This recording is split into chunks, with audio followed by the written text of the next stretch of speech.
Our good friend Suat Atalik is here. Good day, Suat. But we were very surprised to see you not actually playing at the championship. How did this happen? Well, it had the roots that I am one of the rare cases who is banned out of chess. And actually, usually this ban comes either out of cheating, either out of, I don't know if they caught anybody by this doping test, but mine has nothing to do with those because of some rule in Turkish sports. Because of a misuse of a rule, I was sent to the disciplinary committee, and in fact, I was blamed to play in Greek league, in Greek team championship, without having a permission granted by the Turkish Chess Federation.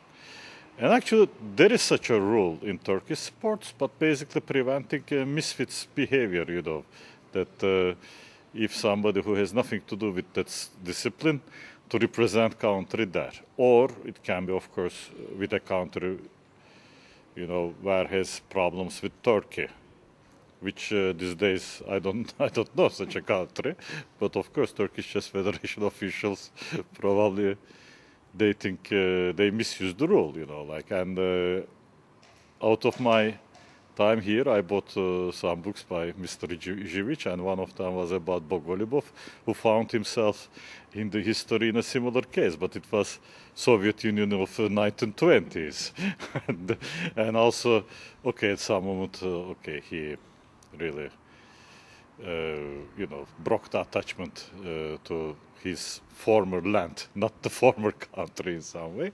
But with my case, okay, I played in Greek league, and sometime before that I asked for permission by email. There is nothing so official going about this. I even received an answer by the Turkish Chess Federation General Secretary. Okay, I came, I played, and I had a 27-60 performance, which is quite a good performance for anyone. And then, to my surprise, I was sent to the disciplinary committee. And of course, it was, I mean, no doubt that it is in some way containing some bad intentions by the Turkish Chess Federation, because they thought like, okay, we caught you. Yeah, you caught me with what? I would say. And at the same time, they sent my wife, because she was actually, they sent my wife to the disciplinary committee because she was the only person who didn't sign the contract to play in Nalchik. She found the place dangerous. She didn't ask any compensation or anything for the money loss. But indeed, the place is dangerous, not only the proximity to some notorious parts of Russia, but also the war, which broke just a little bit before the World Championship, can make somebody form, you know, their decisions. And my wife was the only one who didn't go there. And Turkish Chess Federation, also surprisingly, sent her to the disciplinary committee with the claim that she didn't take the national duty.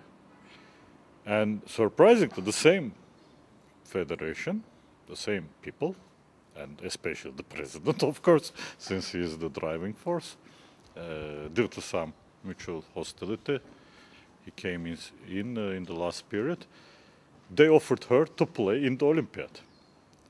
And now I had a decree by the disciplinary committee not to play any chess for 3 months. That's why I'm hanging around, basically, basically around the tournament and around my wife, and helping her to prepare for the games here. And her case was never examined, which is also absolutely illegal in my opinion. You know, you ask defense to someone, and then she sends her defense, her papers, and you don't even judge the case. And then she was offered to play in Olympiad, given a you know, period of 1.5 days to answer. And we know that Olympics, you know, periodically they are repeated. Normally, you know, we have it in every 2 years. Somehow the decisions are coming sometimes from 4 years before. Every procedure is repeating itself for all over this time. And all of a sudden, 1.5 days, she said like, okay, then you have to decide about my case. Because basically, you know, like I am blamed with not taking the national duty. Now you offer me another national duty, and now without judging if I am guilty or not in the first one. So thus they didn't judge over her case. She stepped out. She said, I am ready to play, but finish this case. I mean, either close this case, either give me, you know, some punishment or fine, whatever. And so this explains my, you know, time here. But okay, I had good time. We had a lot of speeches, you know. Connected with your case now in Turkey, you're also talking to lots of your colleague grandmasters. And can you tell us what is the current position of the chess professionals, having in mind invitations, tournament opportunities, and all the other futures that surround professional chess? Well, I find it catastrophic in some way. I mean, okay, maybe I used some harsh words, but chess is in decline. I mean, this is obvious. Basically, in my humble opinion, the roots of the problem comes from non-chess playing officials. No matter if it is in FIDE, in other parts. And also, you know, chess players could never get organized. We never had some, I don't know, some institution of chess players, for instance. Whenever it was trying to come, whenever some people tried to come with these organizations, in my opinion, the result was complete failure. First of all, there were a lot of quarrel among each other, and there was always some sort of personal interest into it. And we know a lot of organizations like this, from from GMA, PCA, and then, I mean, the WC something, you know, like has nothing to do with water closed.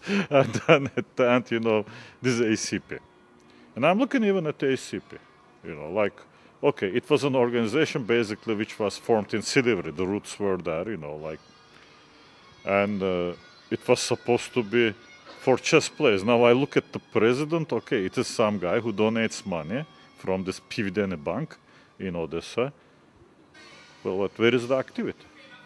There is no activity, there is no solidarity among the players. So this part is absolutely over for many people, you know. So they understand, like chess players, they cannot form an institution and they cannot protect their rights. Now coming to the other things, you know, like, of course, in every country now, there is a big decline in chess. Also even in Turkey, you know, despite of all this fake representation of the truth, you know, still on the street, if you say to somebody that you are a chess player, guy laughs, you know, like he associated with some, I don't know, puzzle, something, some crazy people's game, you know, that to some extent he is right in my opinion. You know, if it continues like this, it will go worse.